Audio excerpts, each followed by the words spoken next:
Footprints in the Basra, and a collection of short stories, The House of Twining Roses. She's a writer who writes in different forms and writes equally well in many, I suppose. I personally like her poetry best. Her poetry itself is very diverse. Often she writes in multiple genres. She's terrific with form, I think, multiple forms. And she's one of the few people to have written in fiction on and about Maoism. Her novel Footprints in the Basra deals with that. And she's an excellent editor. She edited 40 Under 40, this anthology of contemporary poetry in English from India, which has gotten some very good reviews, including one in the Scientific Academy Journal in Indian literature. So we're delighted to have her here, and without much ado then, I suppose, let's go ahead with it. She's going to read from some of her work, as Andrew said, to begin with, and then we'll have a discussion and some workshop. Yeah, Nabina? Yeah, hi. Thank you, Andrew, for inviting me and Maz. I'm on first name terms, so I hope it's okay, and please also call me Nabina. And I'm really grateful to be here because ever since I've heard about students at Jindal and the kind of work you do for creative writing or literature, basically in liberal arts. So, I've been impressed with you much before maybe you have heard my name. So, Maz already said and Andrew already introduced that I have books. I'm just going to show you a glimpse of the books. This is my first book, Footprints in the Basra, one of the very few novels which addresses the issue of Maoism, but it's not about politics, it's about love and life, and people caught in crossfires as to what happens to them. It's also a coming-of-age story about a young girl who's the protagonist, but there are two young women here.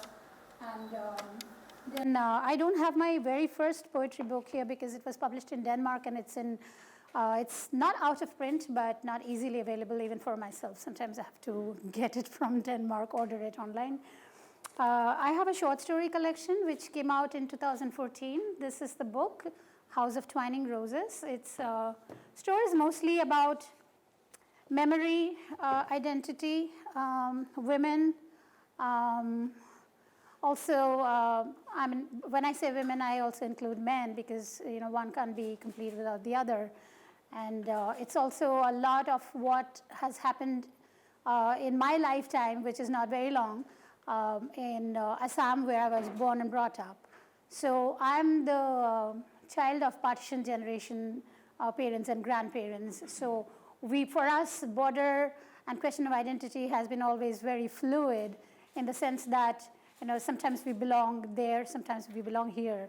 In Bengali, there are these terms called epar, opar, this side and that side. So somehow this epar and opar have always got confused in my writing, and I tend to inhabit those spaces where more things come across to me naturally, which is heard, passed down as stories, as folklore, as tales, and also in contemporary experience, all the trouble time that Assam has gone through because of so-called foreigners issues, which is, again, coming up because of the unique political crisis that, faces us today.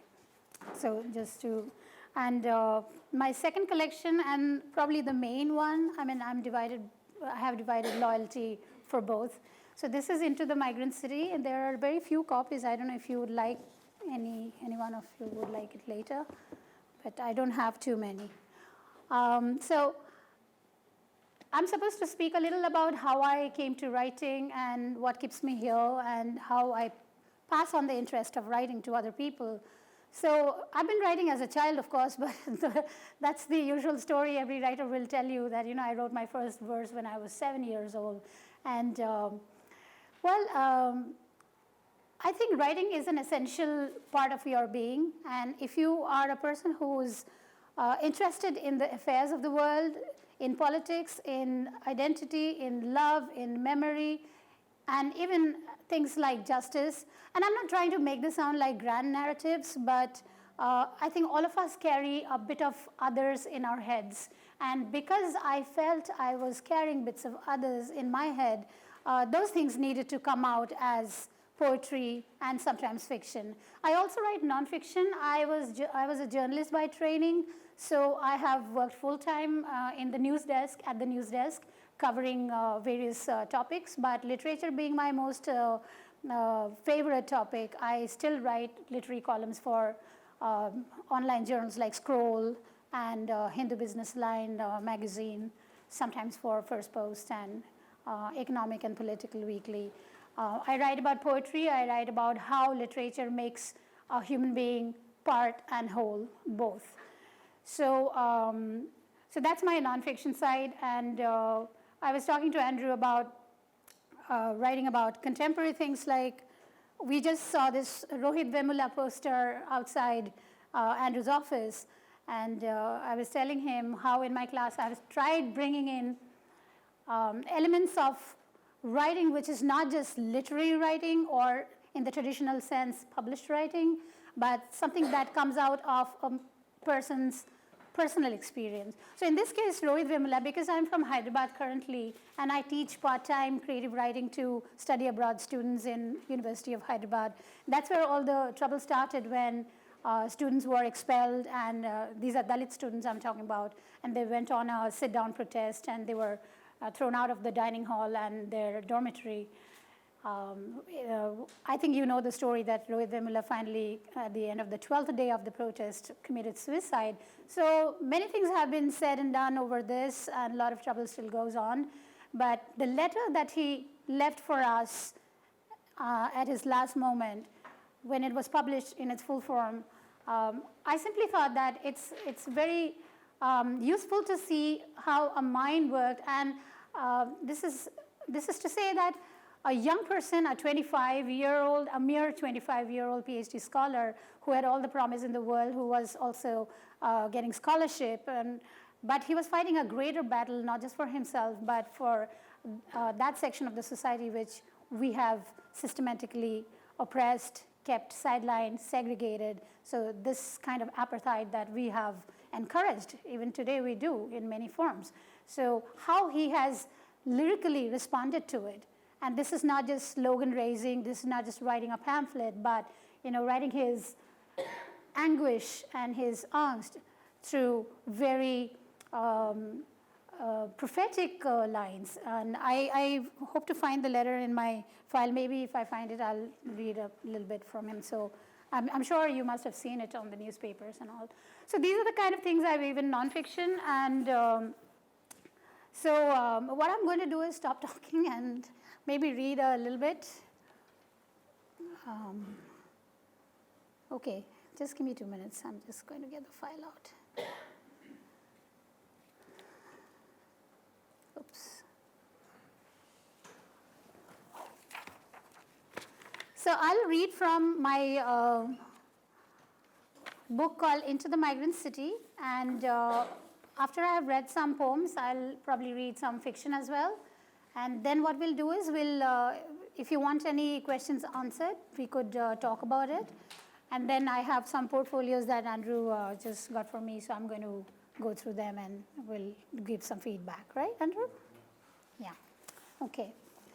So I'll read the first poem from this book, which is called Dera Ghazi Khan, 1925. Just a little background, Dera Ghazi Khan is a place apparently in Pakistan, in a province called Multan. I've never been to Pakistan.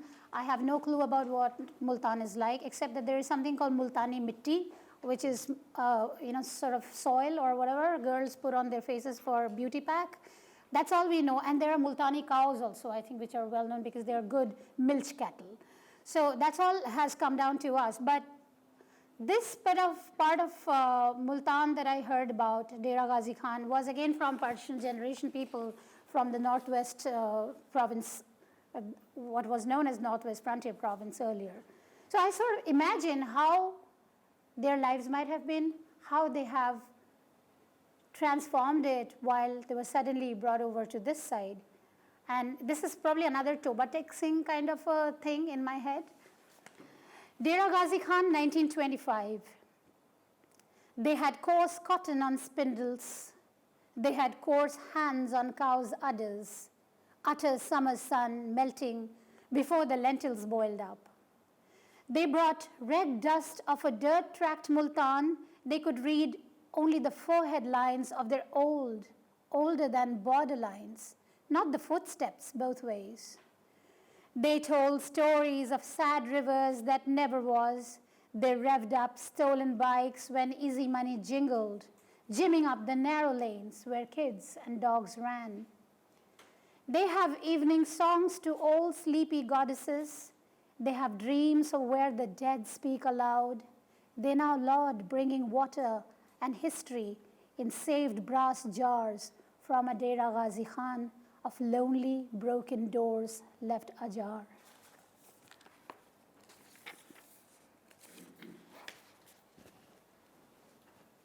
I've lived in Delhi long enough, and I was talking to Maz about Balimara today, and I was surprised to know you're from Balimara.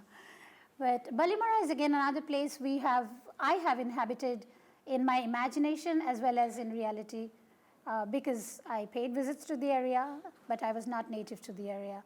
Ghalib being a poet of not just lyrical love, but also a political poet thoroughly, it made some impact on me. So the poem has reference to Ghalib and also reference to our times right now. Goodbye to Balimara. I've heard about riled up days that despised names of verses. They preferred riding jaunty jeeps through the old town Delhi, earlier than the rooster, stopping for certain numbered doors. Possibly, those sweaty days turned swear words into Molotovs, singed bamboo screens drying after summer's whimsy and rain, left a few blackened poles under roofs where couplets lived.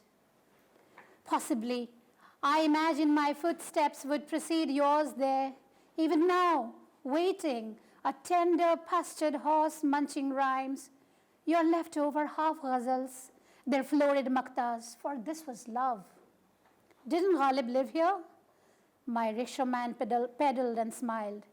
He bought his quarter peg here every evening, walked from there. No wonder I imagined your beard hair on the banister, wind tangled. If you still exhale behind the cindered veranda, I would not know, holding broken bangle pieces of a departed love post-intermission. Al-Wida, you must have said in a sad refrain. Al-Wida, you must have said in a sad refrain, adding in English, so long.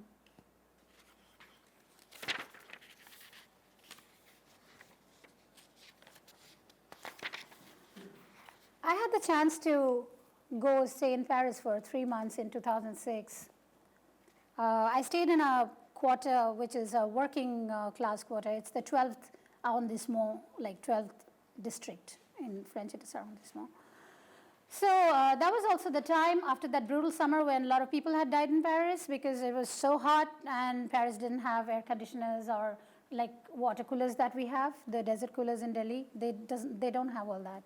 But suddenly a lot of old people and young people died. And right after that, the riots broke out, I think, at the suburbs, in the suburbs of Paris, where a lot of arson, attacks and police atrocity on especially Parisians who were not white. So there was mostly Parisians who were of Algerian origin or Senegalese, North African origin.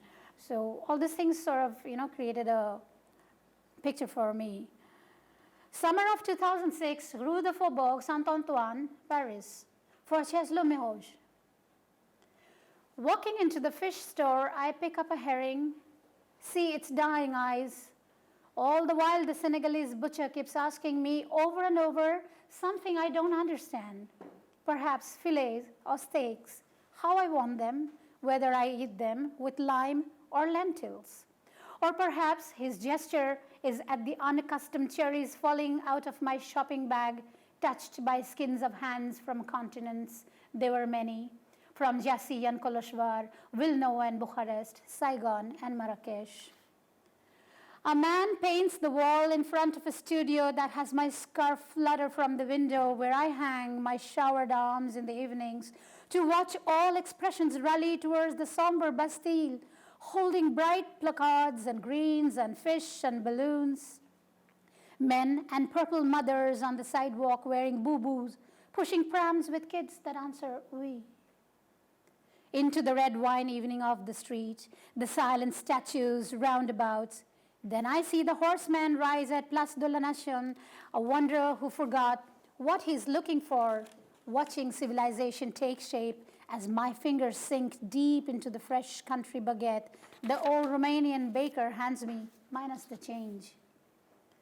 I then wade in the street to see how deep run the tears of mulling beggars, teenagers hopscotching on skateboards between poppies in the grass, the smiles of older men of heavy, leathery faces playing petanque in dusty park, passing sweaty bills from hand to hand. There were many.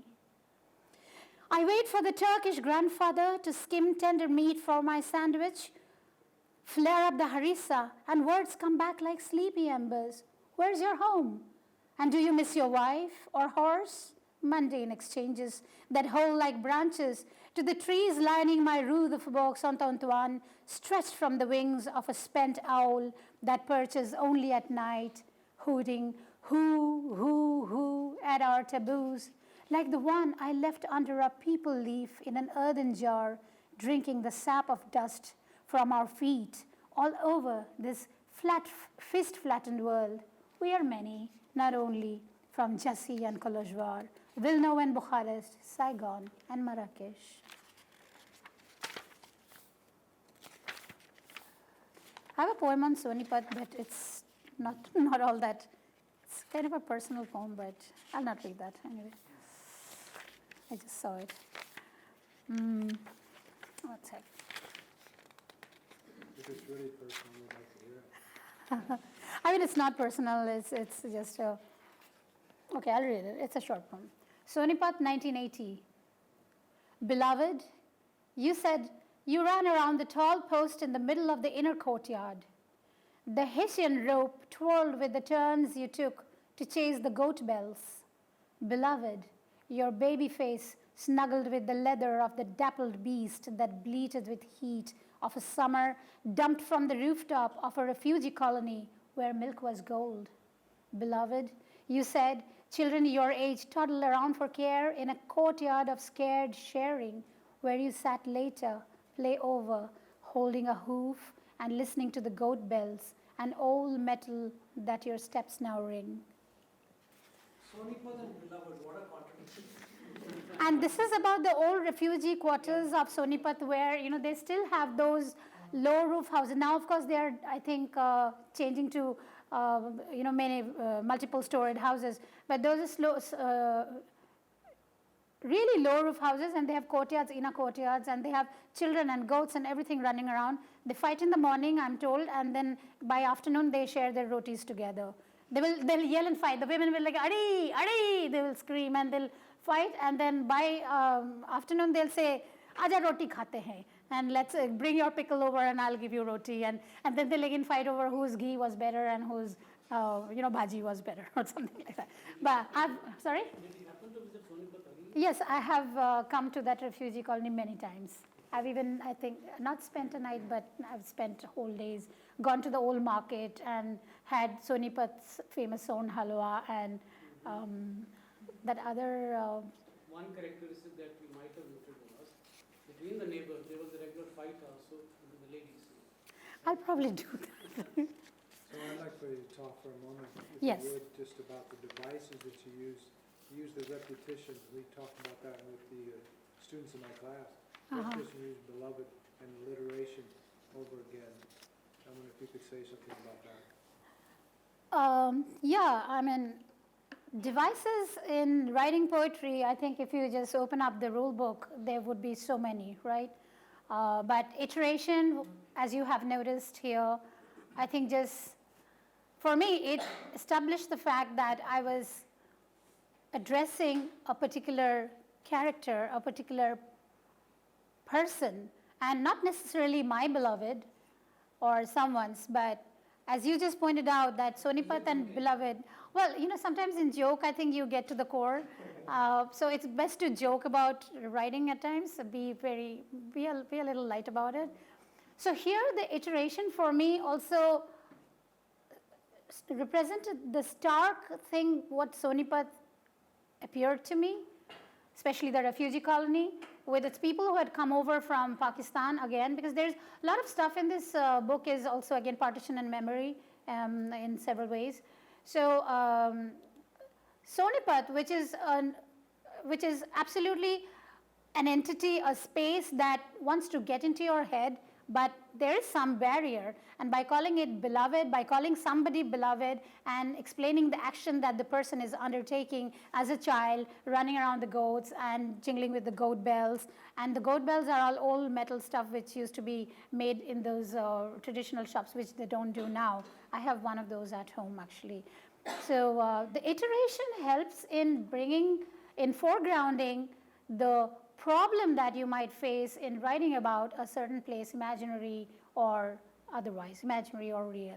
And here I'm not writing only about a place called Sonipat, but also thinking about, I should have probably continued the poem. If I'm allowed to write a second part, maybe I will also think about the name, the sound Sonipat that, conveys. It has allusion to, I think, Sona, gold, or Soni, beautiful. Ancient name was Swarnaprastha, right. So even as a bastardized form, what it has gone through is partition trauma, and then hankering for love, finding care, the question of shelter, and all that's there in these few lines that I try to notch up. So I try to repeat beloved in the sense that I'm also trying to forge my relationship with this space called Sonipat and a particular child or an adult who is playing around. I'm looking at somebody's past that when you were a child used to run around the post to do this and do that. What might have changed later? We don't know. What is, yeah, Andrew. So I just was thinking too, that did you add, were you trying to add a rhythm and a musicality to it?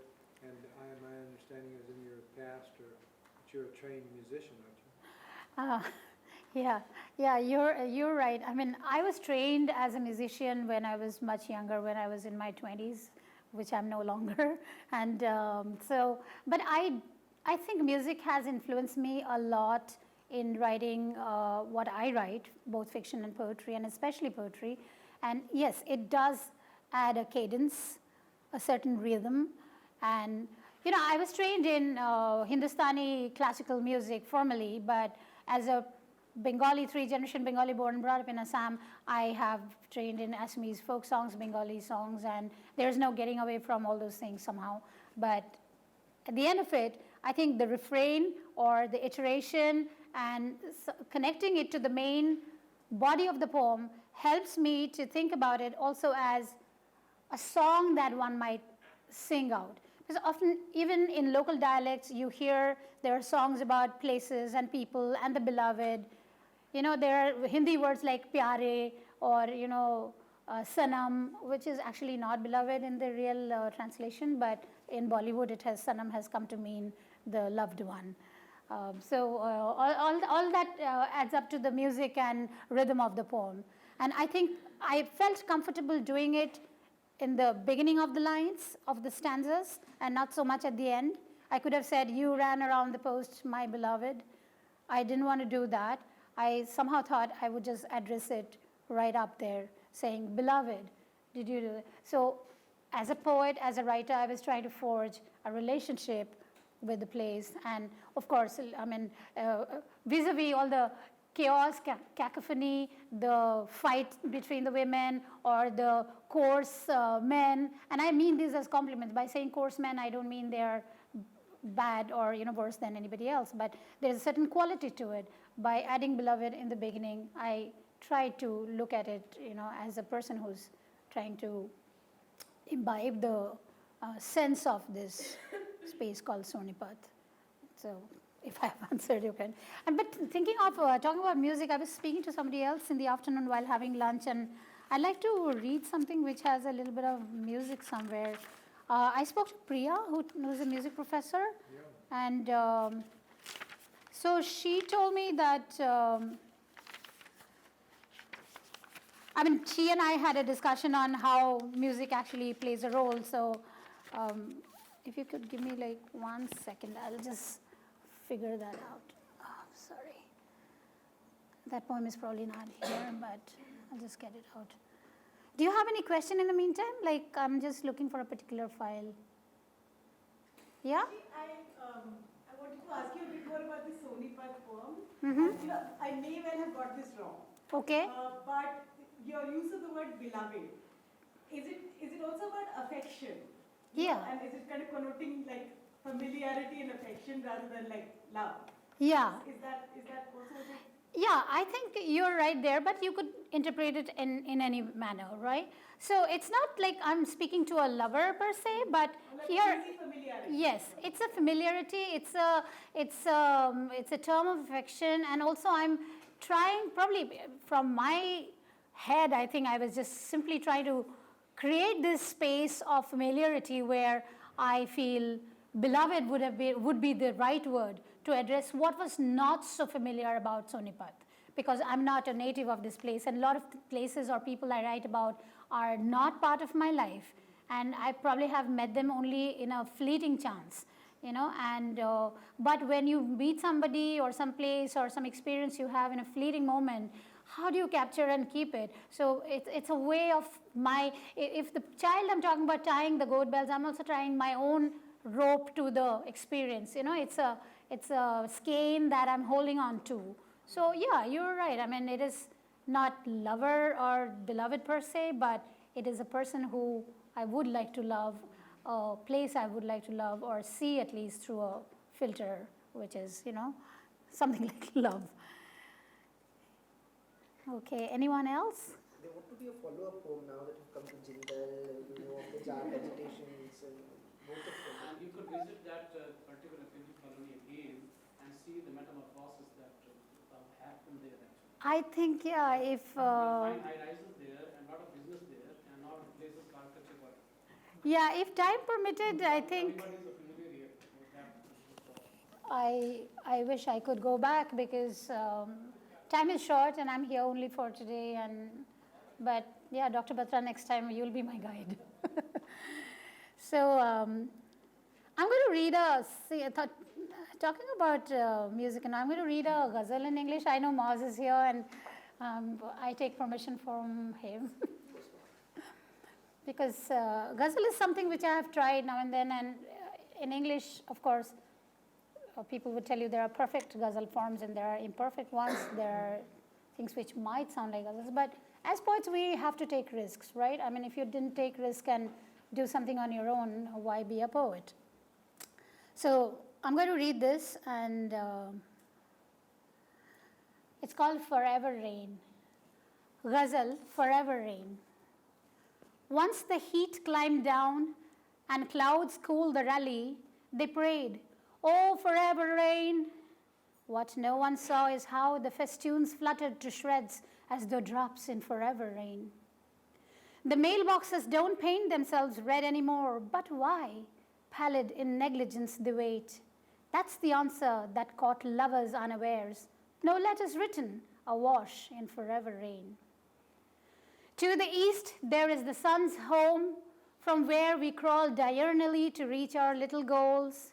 True, summer holds us captive, our fruits and farms from overflowing until there's forever rain. When we were strangers, remember, it was bliss because I didn't need much to imagine. And now, we don't meet, having met a few and futile times, but discuss only a forever rain. Che on Lee t-shirts, Ambedkar on RSS billboards, revolution on social media trolling us by. Tell me where trees go to rot, rivers migrate, farmers commit suicide for lack of forever rain. Yes, of course it's a travesty when you want to hear me sing and my words seem to lack glee. For love to come dropping in slowly, Navi, if not in the sun, you'll have to soak in forever rain. I'll continue to another poem which is also influenced by song, and this is actually a folk song. And I'm sure there are no singers here, even if there are, I will ask you to excuse me because I'm going to sing one line from that song. It's a song that has, its roots in Bengal, part of North Bengal, and also what is Bangladesh now. But there are, folk songs have different variants. So you can't really pin it down to one part. Like, I remember one of my former journalist colleagues who was playing some Irish music for me, and I said, that sounds like Rajasthani music. And he's like, where are you from? Like, obviously I'm from India, right? How could Celtic music sound like Rajasthani? It was all played on the cello and viola and the violin, but somehow the rhythm and the cadence again lent me to the folk music that I've heard in my limited experience.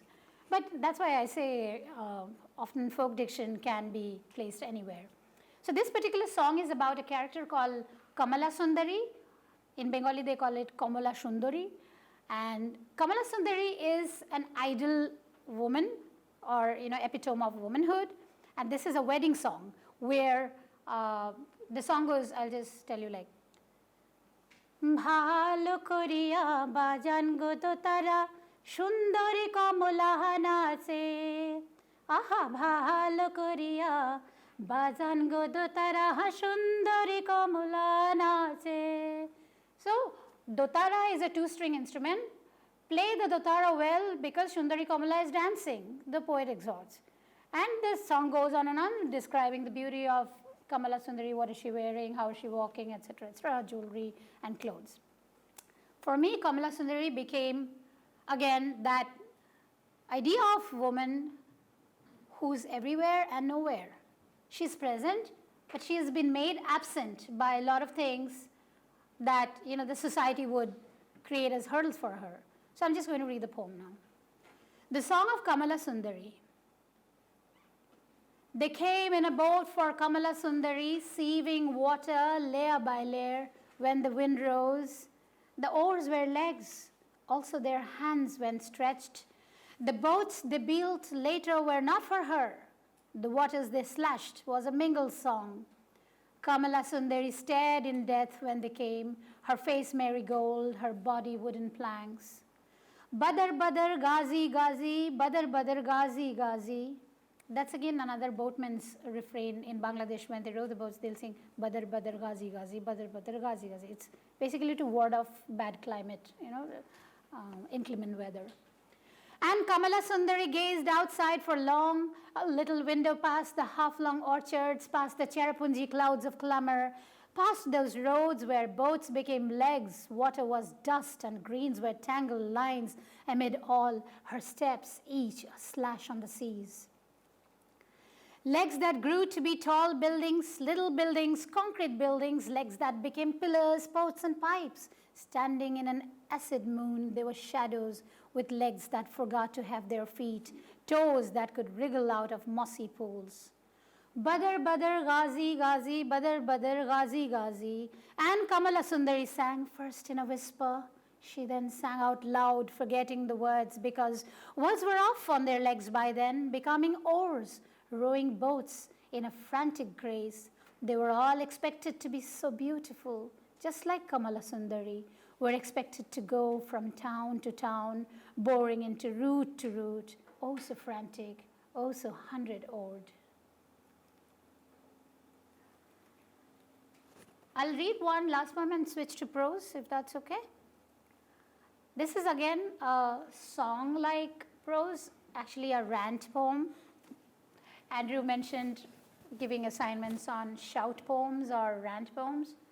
And since we have all rights to rant, given what's happening around us, and I picked a very popular word. Some people call it populist, but that's the strength of the word. It can be interpreted in so many ways. It's azadi. So I call my poem Azadi Song. He said, I want azadi.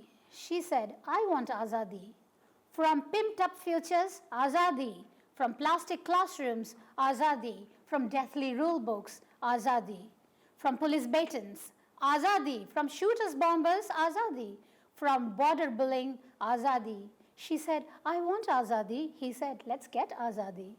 Turn maps on their head for azadi, shred cast shrouds down for azadi, paint limbs as whole, claiming azadi, let blood flow singing azadi.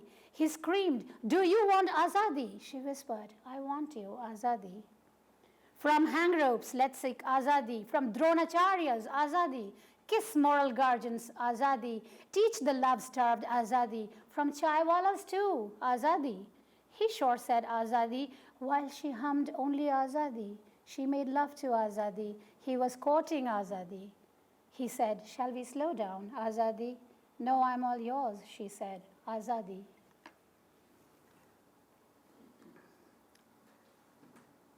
So that's for the poem section, unless you want to hear more. Any questions? I'll go over to the prose reading.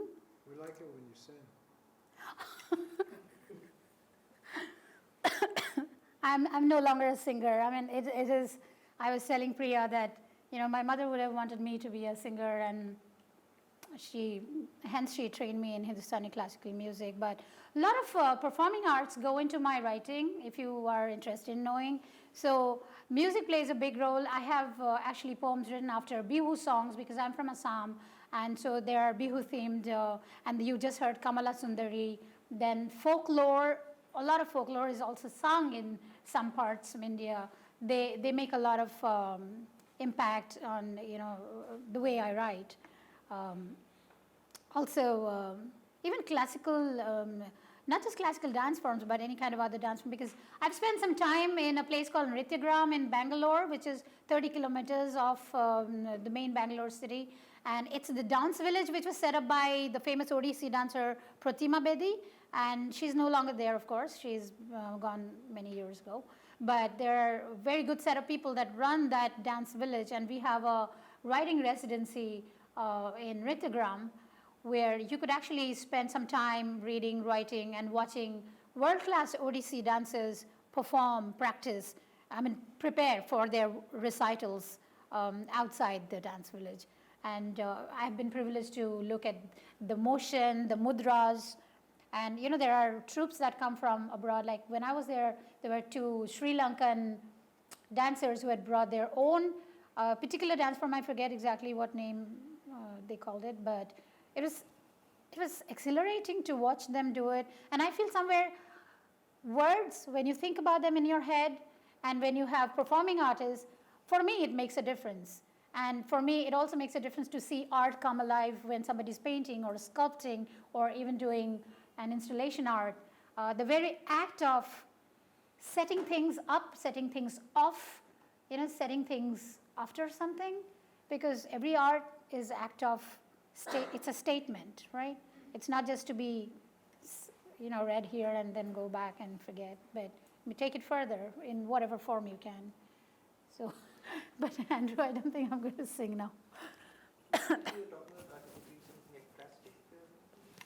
Ekphrastic, yeah. Andrew is sort of big on that as well, and he's done. You've done something in class with ekphrastic? I've done some stuff with ekphrastic.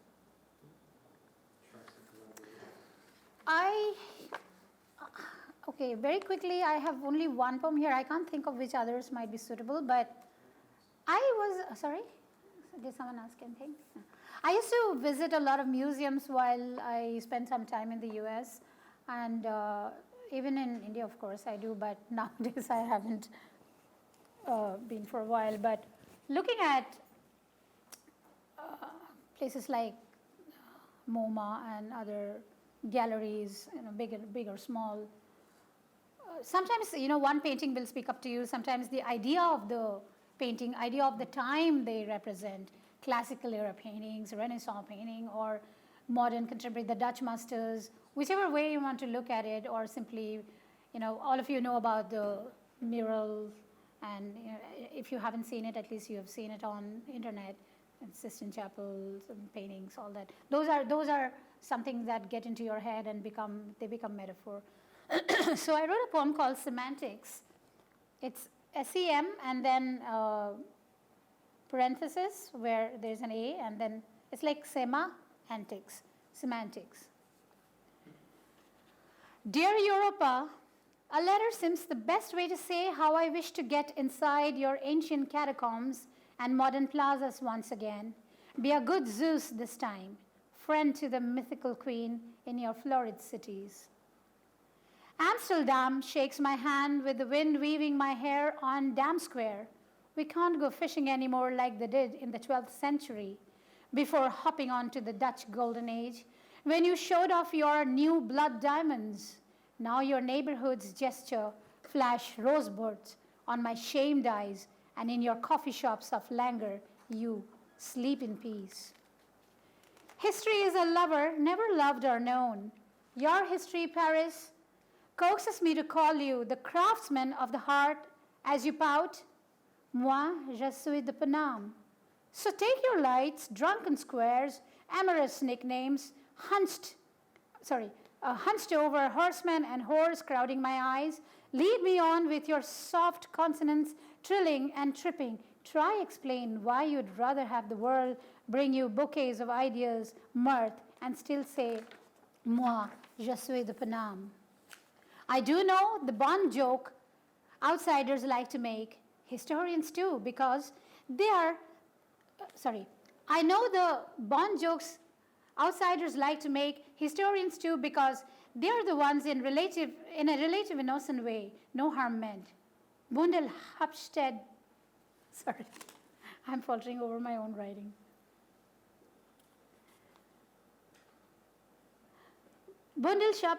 Bundelhabstadt, own Nomenswertes, Nachtel Ben. I'll leave the translation to someone else. Drink Kolsch in noisy gulps. Also laugh to the safer joke that Kolsch is the only language we drink in Cologne, the other non-drinkable being my brown Sahib grandpa's imported eau de cologne, a habit Dad picked up. He, a rebel with good taste. I'm sorry I fumbled with poor language. But this was more or less ekphrastic in the sense what I experienced in the galleries of Europe and different words and pictures and paintings and all that. So I can't think of any other ekphrastic poem by now, but I'll read prose unless you have some questions, like just to tell me something.